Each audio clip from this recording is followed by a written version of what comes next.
I don't know how compelled a program director at rock radio was in 1975 to give disco any kind of a try at all.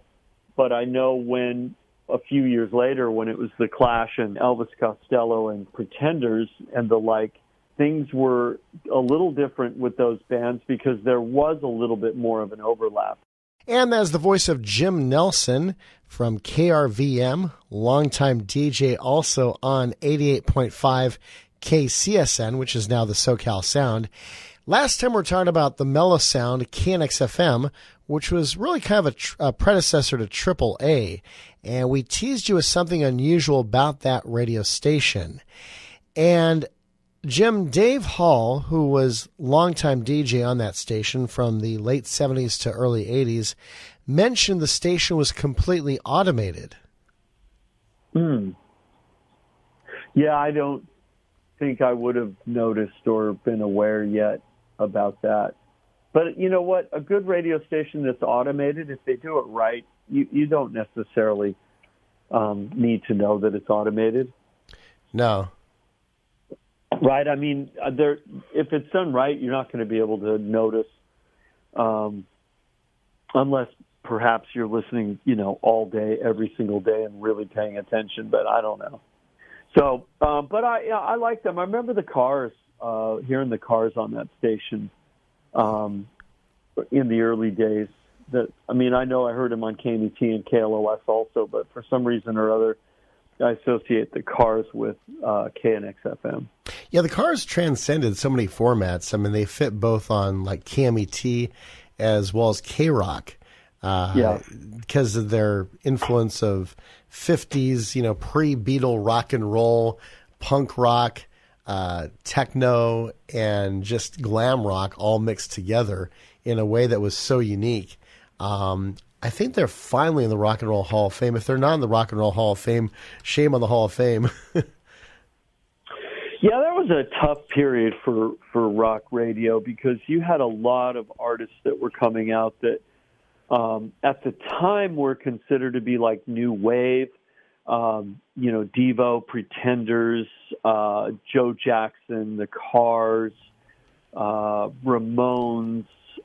These bands all come to mind. Elvis Costello. Oh, yeah. The Clash as being sort of late 70-ish, time frame. And I don't think KMET and KLOS knew exactly what to do with it because it didn't exactly feel and sound like, Eric Clapton and Cream and Van Halen and Jackson Browne and Bruce Springsteen. So it was hard to know exactly where it fit, but it was starting to get noticed on stations like KROQ and at other rock stations around the country. And so I imagine KMET and KLOS felt compelled to give it some airplay, that style, that sound. Oh, yeah. Some airplay, even though it kind of, in my mind, that sort of started to be the long, slow demise of KMET. I think they dabbled in the new wave stuff, started to lose their way a little bit, brought in a consultant who, pushed them off their way entirely. And before you knew it, they sounded as homogenized as any station could. And, that was their long, slow undoing. Unfortunately, KMET probably was dying for close to 10 years.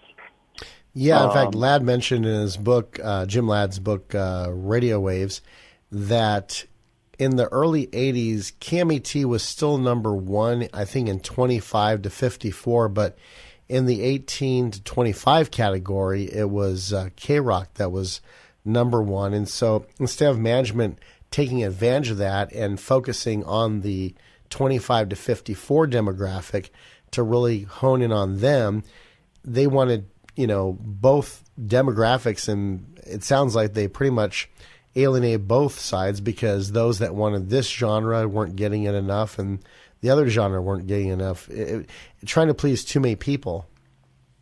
Yeah, remember in those days they didn't have the sophisticated, ratings that they do now. So, 12 plus was still important to everybody. That was the sort of number that every station was rated by. When you talked about the number one station in LA, it was that 12 plus number that they were talking about. And radio programmers have always sort of struggled with, what do we do with our aging fan base? KROQ is a perfect example. When I started listening to KROQ, you'd hear, Eddie Cochran and Elvis Presley and rock bands from the late 50s all the way up through stuff, say, like from the early 70s. Around the time I started listening to them would have been maybe in the 80s. Mm-hmm. So as an oldie station, they were playing maybe mid-50s to mid-70s. But today, as I understand it, they're playing stuff from, the early 90s. True. Up through, I don't know how far into the current that they would come. But so you struggle with that. What do I do with my aging fan base? Do I let the music age with them, which is probably the logical thing at first until you realize, well, then that's going to spell the end of my radio station at some point if I let my music literally grow older with the fan base. So then you realize, well, I've got to start picking up some younger people so that I can, have a hold on this for as long as possible. And therein lies the dilemma, right? Mm-hmm. How do you please? And sometimes you can do it, but other times the music is too drastically different and you can't really blend them. I mean, like, for instance, in 1975 or so, when disco became a big thing, rock radio might have looked at it and said, well, we've played the Bee Gees in the past. Can we play the Bee Gees now? It's like, but that would have been disastrous in a lot of ways if they had tried to adopt any of the disco sound into what they were doing.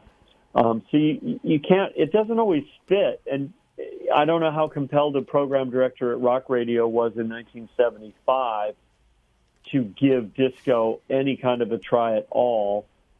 But I know when, a few years later, when it was the Clash and Elvis Costello and Pretenders and the like, things were a little different with those bands because there was a little bit more of an overlap. And so, they tried and not always succeeded at blending them.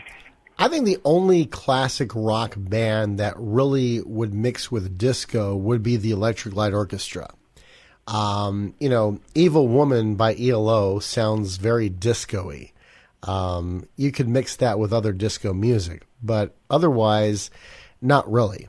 I think around that same time, maybe late 70s, the Moody Blues were heading a little bit in that direction as well. Some of the stuff that they put out in the late 70s, I think, was them trying to be more dancey, a little more poppy, a little bit more radio accessible, and I think some disco. I don't know.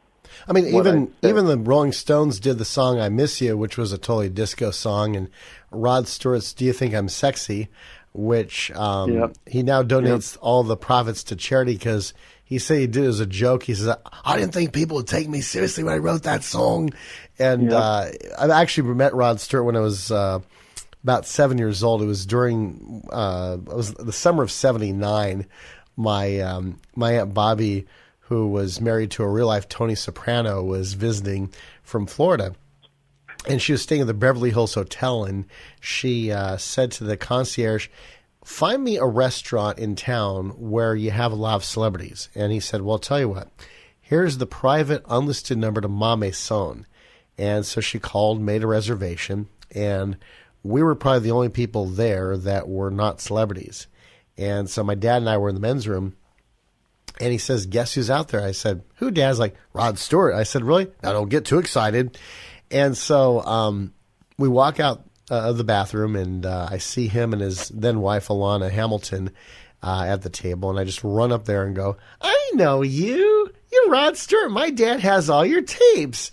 And I saw a cassette on the table. I was like, "There's one of your tapes." He's like, "Yeah, it's broken. It got wet." It's like, "Yeah, my dad last week one of his tapes got chewed up by the tape player," and he laughed at that. And we had a pretty good 5-minute conversation or so. And how old were you? I was 7 years old. Oh wow! Yeah, so he was really the first celebrity that I met. I'm so glad I a couple months earlier I finally found out what he looked like. Because, hearing his voice, I originally imagined him looking like Steve Carell's character in Weatherman, with black hair, glasses. That's the way I originally imagined him looking. And then when I saw him on television a couple months before I met him in person, I was like, oh my gosh, he does not look a thing like I imagined him. So I was so glad I got to see him on TV before that. Otherwise, I wouldn't have had a clue who he was.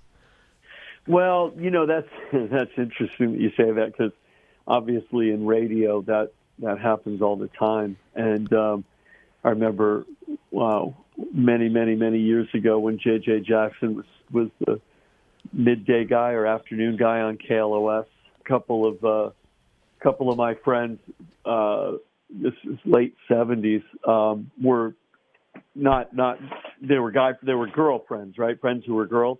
They were infatuated with him, and one day they saw a picture of him and realized, oh my God, he's absolutely nothing like what I thought. They thought tall, shoulder-length, brown hair, more like a Jim Ladd look. But at any rate, I never forgot their disappointment, and I realized that when listeners meet me, sometimes in their mind they're going, wait, you don't look anything like what I thought you would look like. And so it's always sort of in my mind at times. It's like, uh-oh, they're not too disappointed. The only two people I could say that looked pretty much exactly the way I thought they would look, one was the real Don Steele. I kind of imagined him looking like Paul Johnson, the weatherman and reporter on KNBC Channel 4 for many years. Although Steele was trimmer than Paul Johnson, but looked pretty similar facial wise. And then the other one was a guy named Dal McCannon. He was a Disney legend, and he was the voice of the Big Thunder Mountain Railroad. And he went, "Howdy, partners, this is the wildest train ride in the wilderness." Right. And I imagined him having a long white beard, long white hair, and an older gentleman. And then I saw an interview with him, and sure enough, he looked pretty much exactly the way I imagined him looking. But that's it. Everybody else, I've been so off. Yeah, well, that's because all we are is a voice, right? Yeah. You don't, until you see a picture of us, your imagination will go in potentially any direction. So, anyways, yeah. And now at KRVM, have you gotten to interview any artists, or even at KCSN? Did you get what opportunities did you get to meet to interview artists either in studio or on the phone? At KRVM, not yet. That'll probably happen at some point. But I've been seriously fortunate in my career, because starting back in the late 80s when I was producing a show called Power Cuts, and then in the early 90s I was producing in the studio, and then all those years as a magazine writer and editor, I've done well over 1,000 interviews in my career, most in person, some on the phone, and I've gotten to interview, almost everybody I'd ever want to. I've never had a chance to interview some of the really big ones, like never interviewed anyone from the Beatles or Bruce Springsteen or U2. Didn't get the chance to interview any of them, but I've met them all and chatted with them, but I haven't interviewed them. But yeah, I've had a great time doing interviews. It's one of my favorite things to do. So hopefully I'll get to do some more on KRVM.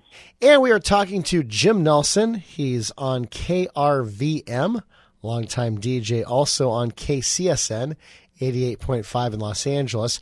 And next time, as we conclude the conversation, we'll find out who his favorite interviews ever were.